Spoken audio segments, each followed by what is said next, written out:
Hello everyone, आप सभी का इस वीडियो पे स्वागत है।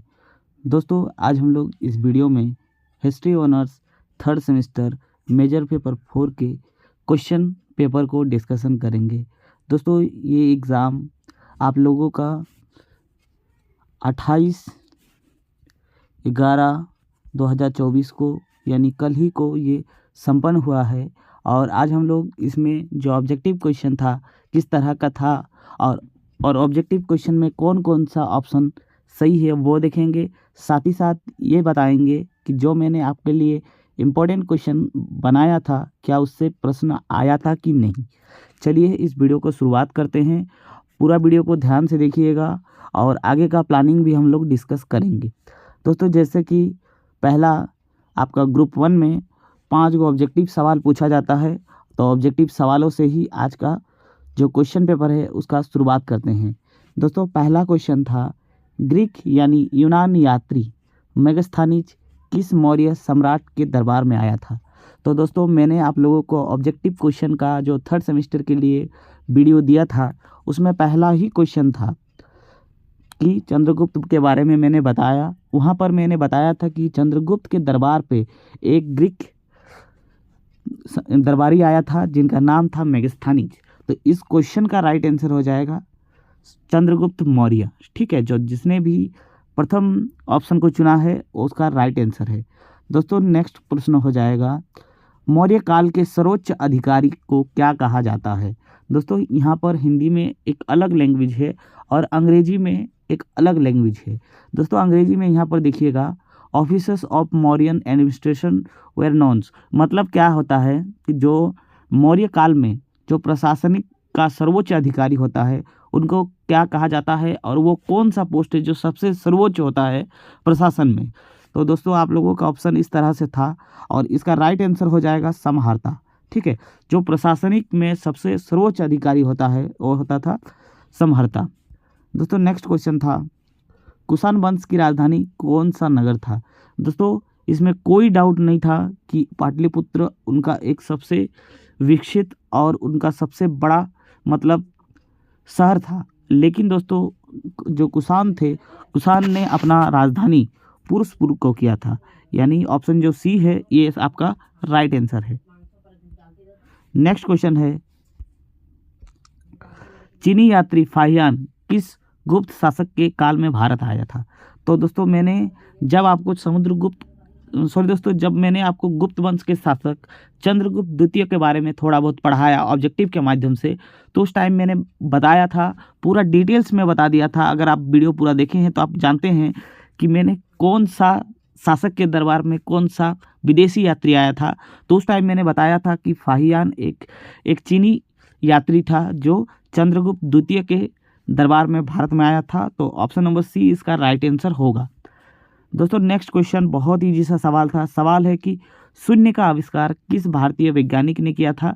तो दोस्तों, इसका राइट आंसर हो जाएगा आर्यभट्ट। मैंने जब आपको चंद्रगुप्त द्वितीय को पढ़ाया उस टाइम पर मैंने बताया था कि उनके भी दरबार में 9 रत्न हुआ करता था और उन 9 रत्नों में से आर्यभट्ट भी प्रमुख मतलब व्यक्तित्व थे जो शून्य का आविष्कार किया था और उसके साथ साथ सबसे ज़्यादा बुद्धिमान व्यक्ति वही थे। ठीक है, तो इस क्वेश्चन का आंसर हो जाएगा ऑप्शन नंबर 2। ठीक है, तो ये 5 गो ऑब्जेक्टिव सवाल था। उसके बाद दोस्तों, शॉर्ट टाइप क्वेश्चन में क्या आया था सातवाहन वंश की जानकारी देने वाले 2 प्रमुख अभिलेखों का नाम बताइए। ठीक है, तो एहोल अभिलेख और भी एक ठो है, देख लीजिएगा। ठीक ना। नेक्स्ट है प्राचीन काल में भारत आने वाले 2 विदेशी यात्रियों का नाम बताइए। तो कौन कौन आया था प्राचीन काल में। एक तो मेगास्थनीज ही लिख सकते थे, एक तो फाहियान लिख सकते थे। इजी सा सवाल था, अब आराम से 5 नंबर आपको मिल जाता।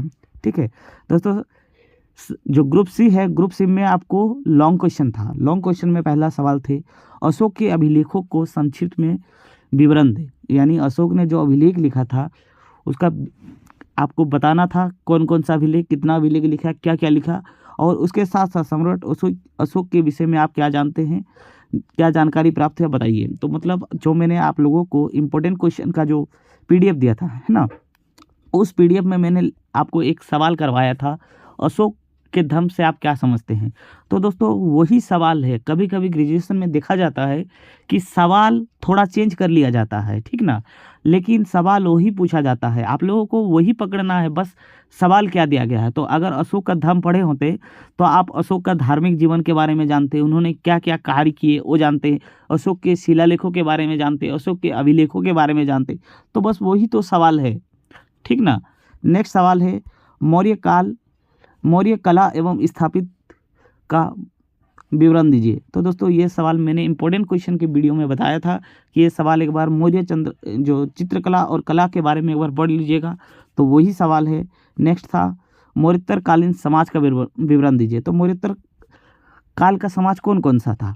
तो मौर्योत्तर काल का समाज था दोस्तों शुंग वंश, उसके बाद और भी छोटा छोटा वंश था जो उतना आप लोगों के लिए इम्पोर्टेंट नहीं था, लेकिन जो शुंग वंश था ये सबसे ज़्यादा इम्पोर्टेंट था, जिसका स्थापना पुष्यमित्र शुंग ने किया था, ठीक है।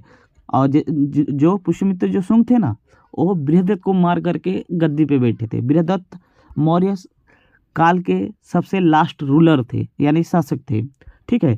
दोस्तों ये सवाल मैंने आप लोगों को बताया था कि ये पढ़ करके जाना है, लेकिन सवाल में थोड़ा सा ट्विस्ट कर दिए और हमको तो लगता है कि आप लोगों ने नहीं किया। सवाल है कि समुद्रगुप्त को भारत का नेपोलियन क्यों कहा जाता है। दोस्तों ये जो भारत का नेपोलियन उसे कहा जाता है, ये आखिर क्यों कहा जाता है, उनकी उपलब्धियों के कारण ही तो कहा जाता है। और इम्पोर्टेंट जो PDF है उनमें मैं पूरा मेंशन कर दिया हूँ कि आपको समुद्रगुप्त 2 का उपलब्धियों के बारे में पढ़ना है। तो समुद्रगुप्त का जो उपलब्धियों के कारण ही उनको नेपोलियन कहा जाता है। बस उनका उपलब्धियाँ लिख देना था आपको, और उसके बाद आपको लास्ट में 2-4 लाइन लिख देना था। इसी कारणों से उसे भारत का नेपोलियन कहा जाता था, ठीक है। तो ये सवाल भी एकदम PDF से आया था। दोस्तों ये सवाल आप लोग खुद देख लीजिए, ये तो मैंने यूट्यूब में भी करवा दिया था कि गुप्त साम्राज्य के पतन के कारण क्या क्या थे। तो ये सवाल डायरेक्ट आ गया था। और लास्ट सवाल था गुप्त काल के दौरान विज्ञान एवं तकनीक के विकास का विवरण दीजिए, ठीक है। तो ये सारे सवाल आप लोगों का मेजर पेपर 4 में आया था। मेजर पेपर 5 का भी आप लोगों का वीडियो अब रेगुलर मिलेगा। आप लोगों का एग्ज़ाम किस डेट को है आप लोग कमेंट में ज़रूर बताइएगा, और साथ में ये भी बताइएगा कि 5 गो ऑब्जेक्टिव में से आपका ऑब्जेक्टिव कितना सही हुआ है, ताकि सभी को पता चले कि ऑब्जेक्टिव किसका कितना सही हो रहा है, ठीक है। तो मिलते हैं नेक्स्ट वीडियो में, तब तक के लिए जय हिंद।